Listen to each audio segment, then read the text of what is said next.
All right. Good, beautiful day, internet land and free peoples here on Mama Gaia. This is Joshua Tree with Butterfly Power with a very exciting stream today because we're going to be going over federal solar tax credits for both businesses and how nonprofits now have the opportunity to access them. And it's a beautiful fall day here in September of 2024.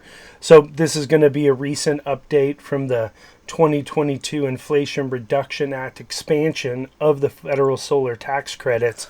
And this is really a companion stream with the USDA REAP grant and loan program stream, because it's really a powerful combination when we can put the tax credits that are available along with grant programs to make very economically positive structures to be able to integrate solar, storage, and electric vehicle microgrids for both businesses, nonprofits, farms, and ranches. So let's go ahead and dive right in here. What we can see is that there's two major investment tax credits, which goes as the ITC, and you can see it's called the investment tax credit and then a production tax credit. The solar investment tax credit is a cost basis, and the production tax credit, or PTC, is an energy basis. For the purpose of today, we're going to look at both, but we're going to focus primarily on the investment tax credit. So if we look at the summary and how these can be stacked, we can see that under the Inflation Reduction Act, there's what would be the investment tax credit base of 30%, and this applies to solar, geothermal, battery storage products. But then there's also additional bonus credits. There's a low-income community bonus that can be 10 to 20%, or an energy community bonus, a domestic content bonus. So if you stack all of these incentives together, you could have up to 70% in the investment tax credit. And then similarly with the PTC, or the production tax credit, there is also a domestic content and an energy community bonus as related to the energy production. So if we look at all of the bonus credits, there's technically 6, and they are stackable, and you can see how they can be stacked here linearly, going from the base credit. You can add the energy community, domestic content, then the low-end community, and then there's specific ones for tribal lands, and for the low income, if it's a low-income residential project, it can actually go up to 20%.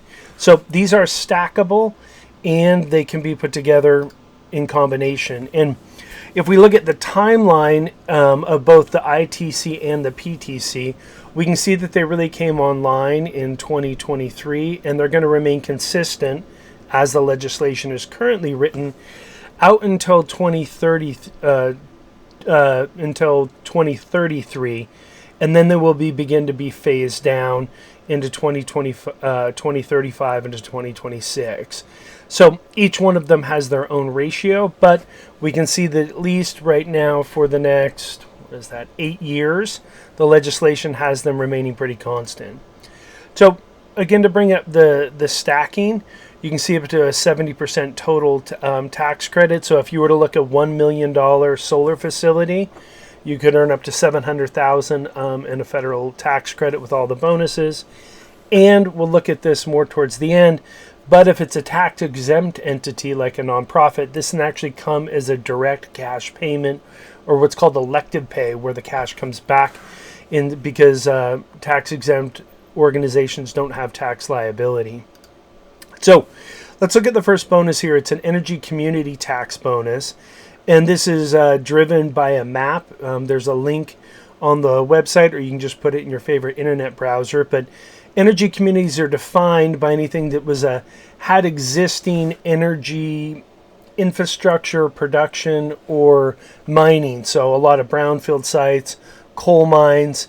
And so this is really to help areas as some of the traditional power generation may be phased out or impacted, to have them access to a greater bonus content.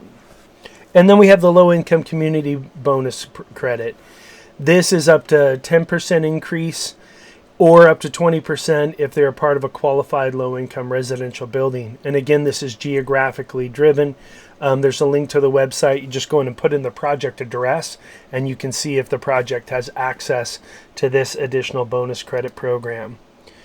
And then the third bonus is called domestic content credit. And this is for an incentive to be able to utilize products that are manufactured here in the United States and made in the USA to incentivize us to make more things here and to stimulate manufacturing. So this is what the calculation looks like. You just take the total cost of the US manufactured products within the system. So solar panels, racking, the inverter, the battery storage, plus the eligible cost of non-US manufactured, and you need to have over 40% domestic content. And then you divide that by the total project cost. So the domestic content, it is very reasonable, particularly in the areas of racking or when we're looking at building integrated, so using it for solar covered parking, pergolas, or awnings. A lot of the steel can be US manufactured. We are getting some more energy storage, and currently there's not a lot of solar panels that are manufactured in the US, but we should see more and more of those coming online here in the next few years, particularly with this incentive driving people to buy made in the USA. So this is just a little more detailed breakdown to see what exactly would allow the factor to come into that 40%. And we can see the components here of a PV module. And then here they're looking at a PV tracker system. So there's just a detailed, and at butterflypower.org/tax credits, we have all these and links to the actual formulas. So what are eligible expenses for the ITC? What you can see is we can have the solar panels, inverters, racking, and the balance of system, and the sales and use taxes on the equipment. Any concentrated solar, heating and cooling a structure to provide solar process heat.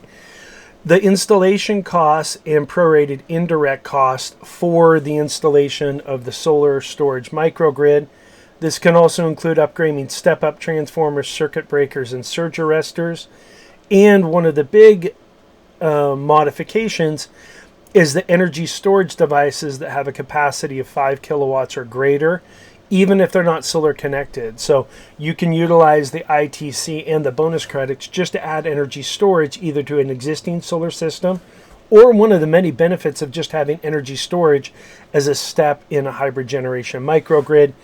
And for projects 5 megawatts or less, the tax basis can include interconnection of the property costs to enable distribution and transmission of the energy produced and stored by the system. So a lot of times when putting in a solar storage microgrid, there needs to be a significant upgrade that needs to happen at the facility or the project level, whether that's to export power out in the example of a power purchase agreement or a community solar project. So it's a huge opportunity to help bring that critical infrastructure to enable the solar and storage system to be able to transport with the grid into this very favorable tax credit and bonus structure. So also, they specifically address structures and integrated PV. So when we're looking at designing these systems, it's a huge opportunity to not only come in and create high-performance energy generation and storage systems, but by using building integrated PV, where we're using the solar panels as the building material themselves, as we can see a couple of examples here, solar carports, pergolas, awnings, or any of the many other uses that we can use solar fencing to integrate the solar panels. What it says is that all the portions of the system that are for the solar generation are allowed to be included, but specifically like things like upgrading a roof is not, unless the components are specifically there to improve the solar system. So for example, if you're using a bifacial solar roof system and you put a new roof to have a cool roof to be able to reflect back that 98% of the albedo in order to get more generation from the bifacial solar panels, you can include the upgrade of the cool roof or the reflective roof system, but not the entire roof itself. So, and just again to sum up the benefit, when we start stacking these credits and grants, we can really see an incredible opportunity to discount from the capital invested 80 to 100% by stacking the investment tax credits, the bonuses, and for example, the USDA REAP grant, which is a 50% cash rebate that comes at project completion. Then we also have accelerated depreciation, where we can depreciate all of the solar storage microgrid over 5 years versus a longer term depreciation, and that's not including many of the other the many more federal, state, and local programs that a lot of projects can qualify for. So let's switch over and also say that this applies to businesses everywhere, but we also have the opportunity now that nonprofits can benefit from the tax credit because a tax exempt entity doesn't have a tax liability. They can have what's called elective pay. So now nonprofits can receive as a cash payment back from the IRS the equivalent of what the tax credit could be. So as an example, a 501c3 nonprofit, that's $1 million in a tax credit eligible solar, battery storage, and EV charger systems. Through the elective pay, the nonprofit receives a $300,000 cash payment for the base ITC credit. And then you can see how we stack these with both grants and tax credits, that we'd be able to see how you can't go over 100%, but often 100% is achievable. So we can see three scenarios. One where you have an $850,000 grant plus a $300,000 tax credit. That means the tax credit would be reduced down by $150,000. B, there's a $500,000 grant plus a $300,000, so you get the full amount. And then in the $1 million, it covers it exactly, so the credit is reduced down to zero. So we have to combine the power of the grants and the tax credits, and we're not allowed to go over 100%, but 100% is achievable. So, how are tax credits different than other DO grants? Well, one, tax credits are not competitively awarded, so we'll look a little bit at the process, but as long as you file correctly, the tax credit will come back, whether it's elective pay, and there's the opportunity to be able to carry it forward. For nonprofits specifically, let's look at the timeline. A tax-exempt organization goes through and installs and turns on an eligible clean energy project in a calendar year. And then what the organization needs to do is pre-file with the IRS before filing for the taxes the following year after placing the project into service. Then you file the taxes with the IRS, providing the details on the tax-exempt documentation. And then the IRS will send the elective payment up to 45 days after filing taxes. Now, this entire process could then take up to 18 months, because if you were to bring on a solar storage project in the end of 2024, say there's a May filing deadline for the taxes are filed, and then 45 days after that, you may not see the payment come back until July maybe, or September. So there is a longer time frame process for the tax credits to come back as an elective pay. And here's just a timeline where we kind of outlined that. Bring the project into service, you need to create a pre-filing, then you file the taxes, and then when the tax return is due. And then for tax credits, let's look at both the carryback and the carry forward and recapture rules. So one of the very powerful parts is you can both carry back and carry forward the investment tax credits and the bonuses. So unused tax credits, meaning in the year that you're filing it, there's not enough of a tax liability to be able to utilize the total credit, may be carried back 3 years and forward 22 years after the project is placed in service. In 2023 or later. So it's a very powerful that we could have a past tax liability that we could go and amend, or over years you could utilize the full tax credit to eliminate tax liability for 3, 4, 5, 7, 10 years, as long as it is until you utilize that full credit. And then another real critical part is there's recapture rules. The ITC can be claimed for full in a year if you have that liability, but the project must retain ownership of the system until the 6th year of the system's operation or the business will be required to repay a portion of the tax credit. So this is not for like a flip scenario where you come and take it and then sold. Some of the tax credit and bonuses would need to come back based on a formula, which they kind of go through. It vests at a rate of 20% of year over 5 years. So in an example, if something happens during the first 5 years that made the project eligible, sells the system a year later and it only vested 20%, it would have to repay 80% year 2. It'd be 60%, 40, 20 until you've gone through the full vesting period. And then let's touch on modified accelerated depreciation. This is another very powerful part of solar microgrid systems and our ability to be able to come in and still get bonus depreciation in 2025. That's currently dropping down, but we can take all of the system's depreciation within the first 5 years. And so this is very powerful, particularly when doing building integrated. So we're going to go build an awning, or we'll do a integrated solar roof, or create a pergola. Well, all of that structure that was qualified for the investment tax credit, we can also depreciate that full expense, and we can do so over 5 years. And then here's some examples of modified accelerated depreciation and ITC calculations.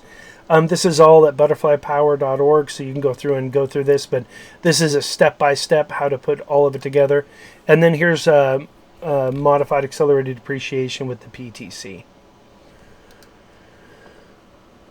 Well, I hope you found this valuable, and really it's a very complex set of incentives that got increased, but it's a very powerful time.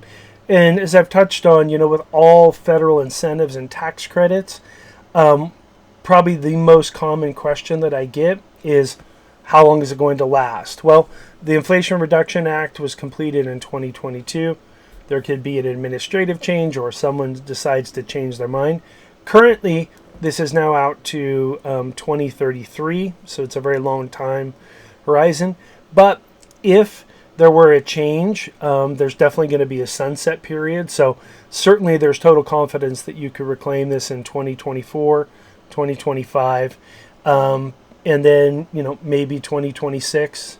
We'll have to see. But you're going to have some time. But it's a great time to move forward and really take advantage of what is a fairy tale time of incentives, tax credits, and grants. So hopefully you found this valuable. If you have a project that you would like to look at, you can go to butterflypower.org. We work with all sorts of projects, residential, agricultural, industrial, commercial. And, one of the great things you can do as a Web 3.0 organization is we appreciate all the likes, loves, shares, comments. But specifically, if you know someone who is struggling with high inflation costs or wanting to create more resiliency for power outages, share this video with them so they can understand these great benefits. And then, we as a Web 3.0, we're on many different platforms. So like us, love us, subscribe where you're at, but also, go find us on Odyssey, Rumble, BitChute, LinkedIn. It really helps us deepen the network and support the stream. So thank you so much. Have a beautiful day and a powerful fall. This is Joshua Tree. We are the butterfly generation. It's time to rise and shine. Time to transform and fly.